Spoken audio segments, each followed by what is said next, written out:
आज की वीडियो में हम बात करने जा रहे हैं ऐसी अभिनेत्री के बारे में जिन्होंने बॉलीवुड में कदम खुद से नहीं रखा था, लेकिन बॉलीवुड में कदम रखते ही तहलका मचा दिया था। 90 के दशक में ये अभिनेत्री अपने बोल्ड अवतार और ग्लैमरस लुक के लिए जानी जाती थी। फिर ऐसा क्या हुआ कि इस ग्लैमरस हीरोइन ने अपने फिल्मी कैरियर को ही अलविदा कह दिया और अब एक योगिनी का जीवन जी रही हैं। चलिए फिर बात करते हैं ममता कुलकर्णी के बारे में। आज ममता के पर्सनल और प्रोफेशनल दोनों लाइफ के बारे में चर्चा करेंगे और ये भी बताएंगे कि क्यों इन्होंने हिंदू धर्म छोड़कर इस्लाम धर्म कबूल किया था। ममता का जन्म 20 जनवरी साल 1972 को मुंबई में हुआ था। ये मिडिल क्लास ब्राह्मण परिवार से ताल्लुक रखती हैं। ममता का फिल्मों में आने का कोई इरादा नहीं था। फिल्मों में कैरियर उन्होंने अपने माँ की मर्जी की वजह से बनाया था। इनकी माँ की ख्वाहिश थी कि उनकी बेटी एक फिल्म अभिनेत्री बने। तब शायद उन्हें ये ना पता होगा कि ममता और कंट्रोवर्सी का नाता एकदम जुड़ चुका है। ममता ने अपनी फिल्मी कैरियर की शुरुआत 19 साल की एज में की थी। वो अपने ग्लैमरस और बोल्ड अवतार के लिए फिल्मी दुनिया में जानी जाती थी। इन्होंने अपनी फिल्मी कैरियर की शुरुआत तमिल फिल्म से की थी। ममता की पहली फिल्म तमिल फिल्म थी, उसका नाम ननबर्गर था। ये फिल्म सुपरहिट रही। इस फिल्म के बाद ममता साउथ फिल्मों की सुपरस्टार बन गई थी। इसके बाद ममता को हिंदी फिल्म मेरा दिल तेरे लिए और तिरंगा मिली। इन दोनों ही हिंदी फिल्मों में ममता का किरदार बहुत ही छोटा था। यही कारण था कि इन फिल्मों से ममता को खास पहचान नहीं मिली। तिरंगा फिल्म में उनके साथ नाना पाटेकर और राजकुमार जैसे सुपरस्टार थे।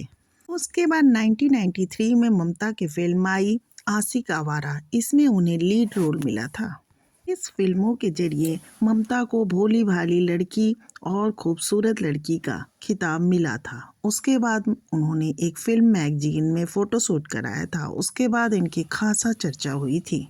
इस फोटोशूट के बाद ममता कुलकर्णी एक ग्लैमरस अभिनेत्री के रूप में जानी जाने लगी थी। इस फोटोशूट के जरिए ममता के ऊपर 15,000 का जुर्माना भी लगा था। इस तरह से हम कह सकते हैं कि ममता कुलकर्णी का कंट्रोवर्सी कैरियर शुरू हो गया था और ये इनकी पहली कंट्रोवर्सी थी। अब हम आपको इस फोटोशूट के बारे में बताते हैं। उस समय स्टारडस्ट मैगजीन को एक न्यू फेस की तलाश थी। इससे पहले कई अभिनेत्रियों को ये ऑफर मिले थे, पर उन्होंने इस फोटोशूट के लिए मना कर दिया था। जब ये ऑफर ममता के पास आया तो उन्होंने सोचने के लिए थोड़ा टाइम मांगा था, फिर उन्होंने हाँ कर दिया था। इस फोटोशूट के बाद बड़ा से बड़ा डायरेक्टर ममता कुलकर्णी को अपनी फिल्म में लेना चाहता था। रातों रात ममता के पास कई अच्छी फिल्मों के ऑफर आने शुरू हो गए थे। अब बात करते हैं ममता की कुछ फिल्मों की, जिनमें भूकंप, वक्त हमारा है, शांत, आशिक आवारा, अनोखा प्रेम युद्ध, क्रांतिवीर, वादे इरादे, किस्मत, अहंकार। ममता इस मैटर में काफ़ी लकी रहीं कि उन्होंने अपने समय के लगभग सभी स्टार के साथ काम किया। हिंदी फिल्मों के साथ साथ ममता ने तेलुगु और बंगाली फिल्मों में भी काम किया।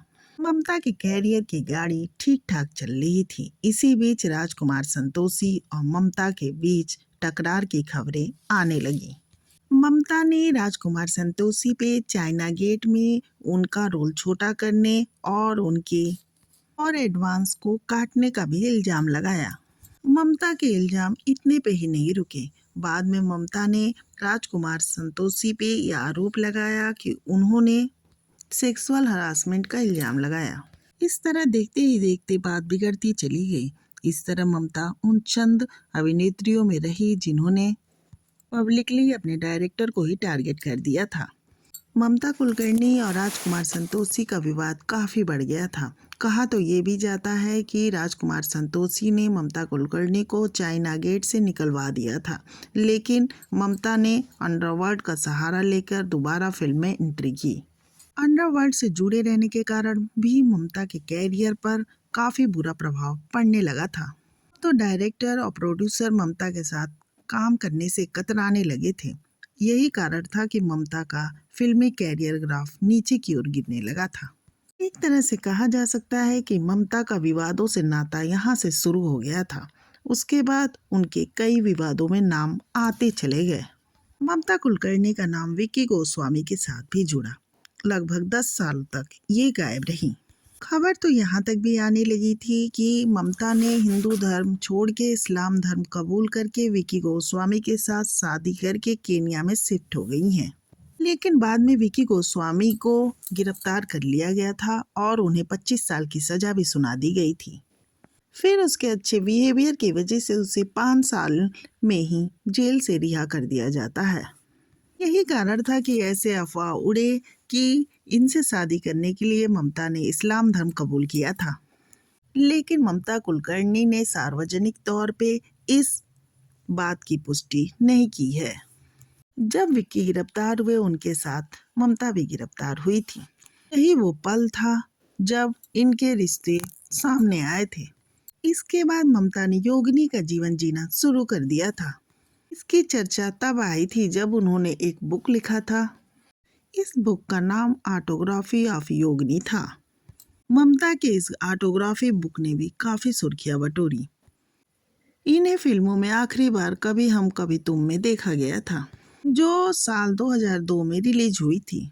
चलिए ममता के परिवार के बारे में बात करते हैं। इनके परिवार जो एक मध्यम वर्गीय परिवार है। इनके परिवार में इनके माता पिता और 2 बहनें हैं। इनके पिता का नाम मुकुंद कुलकर्णी है। इनकी बहनों का नाम मिथिला और मौलिना है। ममता का परिवार ग्लैमरस वर्ल्ड से दूर है, इसलिए इनके बारे में कोई खास जानकारी नहीं है। ममता इस समय खासा चर्चा में आई हैं क्योंकि वो 25 साल बाद इंडिया लौटी हैं। आपको वीडियो कैसी लगी? लाइक एंड सब्सक्राइब कर दें।